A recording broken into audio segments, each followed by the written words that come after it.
ठीक है, तो हमने कितने मैट्रिक्स देखे अभी, मतलब एक हमने कितने टाइप्स के मैट्रिक्स देखे। फर्स्ट टाइप क्या देखा हमने कि first type is idempotent matrix.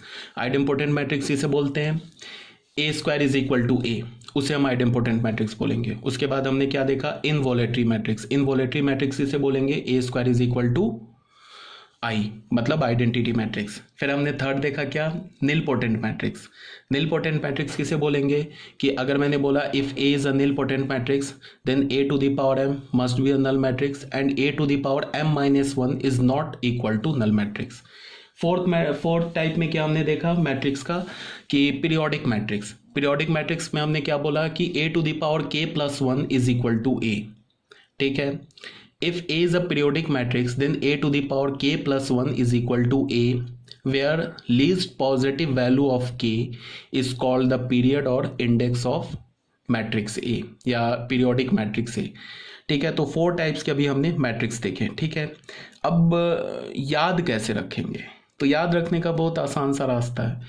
Periodic और नील पोटेंट, इसको तुम ऐसे याद रखोगे। पीरियोडिक तो याद रखने जैसी कोई चीज़ ही नहीं है। पीरियोडिक जैसे ही बोलेंगे वैसे हमारे दिमाग में आ जाएगा कि अच्छा A to the power K plus one is equal to A होना चाहिए। नील पोटेंट बोलेंगे तो नील का मतलब क्या आ रहा है, हमें नल से मतलब आ रहा है, तो वहाँ से भी हमें याद आ जाना चाहिए कि A to the power M must be equal to null matrix and A to the power M minus one is not a null matrix, तो वो भी क्लियर हो जाएगा। कन्फ्यूजन किस में होता है जनरली, आइडेम्पोटेंट और इनवोलेटरी में। ठीक है, कि क्या होता है आइडेम्पोटेंट में A to the power A square A के इक्वल होता है या ए स्क्वायर आई के इक्वल होता है, तो कन्फ्यूजन आइडेम्पोटेंट और इनवोलेटरी में होता है, तो उसको भी याद रखने का बहुत आसान तरीका है। आइडेम्पोटेंट में इनवोलेटरी में क्या आ रहा है, इनवोलेटरी में जो पहले 2 लेटर है ना वो आई एन इक्वल है, आई एन के इक्वल है। तो इनवोलेटरी में याद कैसे रखोगे कि A square is equal to I N. ठीक है, और जब आइडेम्पोटेंट कैसे याद होगा, A square is equal to A. ठीक है, तो चारों मैट्रिक्स हमें याद करने में कोई प्रॉब्लम नहीं होनी चाहिए।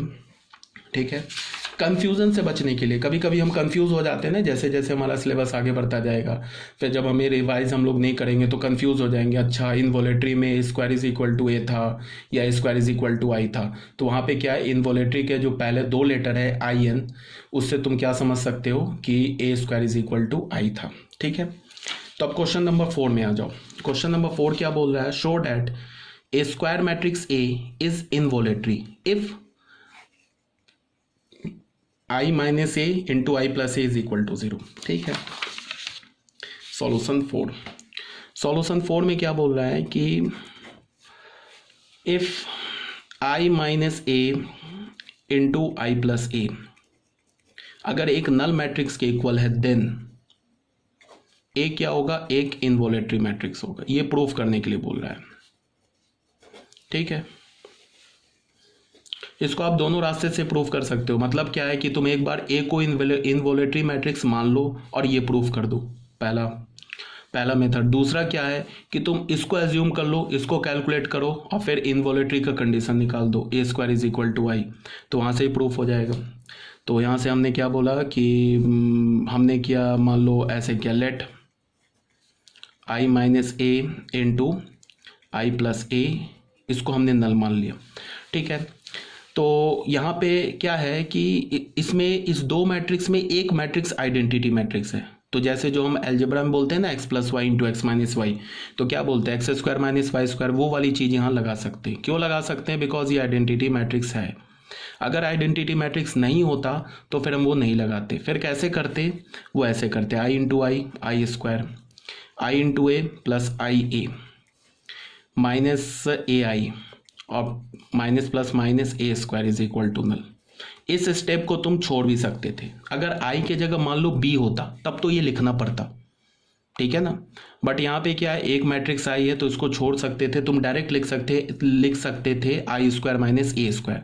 अब तुम ध्यान से देखो, इसको हमने लिख दिया आई स्क्वायर, ये आई ए हो गया, ए आई ये भी ए हो गया, माइनस ए स्क्वायर क्या हो गया, नल मैट्रिक्स। तो ये तो कैंसिल होकर नल मैट्रिक्स हो गया, तो आई स्क्वायर तो आई होता है, आई माइनस ए स्क्वायर ये क्या हो गया, नल मैट्रिक्स। यहाँ से हमें क्या पता चला, ए स्क्वायर इज इक्वल टू आई। यही तो कंडीशन होता है ना इनवोलेटरी का। तो यहाँ से हमें क्या पता चला, ए इज एन इनवोलेटरी LUTARY मैट्रिक्स। ठीक है, एक तो ये हो गया कि जो गिवन था उसको हमने मैनिपुलेट किया और ए को प्रूव कर दिया कि ए इज एन इनवॉलेटरी मैट्रिक्स, ये हमारा प्रूफ हो गया। दूसरा मेथड क्या था कि हम लोग ए को इनवॉलेटरी मान लेते हैं। हमें क्या प्रूफ करना है, ए को इनवॉलेटरी मानना है, ये प्रूफ करना है अंडर दिस कंडीशन, इस कंडीशन। तो हम लोग इसको ऐसे भी प्रूफ कर सकते हैं कि ए को इनवॉलेटरी मान ले और ये प्रूफ कर दें, तो भी प्रूफ हो जाएगा। तो हमने मान लिया, क्या हमने लिखा कि let capital A is an involutory matrix. हमने क्या बोला, कैपिटल ए जो है हमारा एक इनवॉलेटरी मैट्रिक्स है, तो क्या हो जाएगा, ए स्क्वायर आई के इक्वल हो जाएगा, कोई दिक्कत नहीं। यहाँ से तुम क्या लिख सकते हो, ए को इधर ले आओ, I minus A square is equal to 0। यहाँ से क्या लिख सकते हो, I square minus A square is equal to 0, because I पे कोई भी पावर लो वो आई होगा। अब यहाँ से मैं इसको बिल्कुल लिख सकता हूँ आई minus A into I plus ए, बिल्कुल अलजेब्रा की तरह। क्यों, बिकॉज एक मैट्रिक्स जो है ना हमारा आइडेंटिटी मैट्रिक्स है।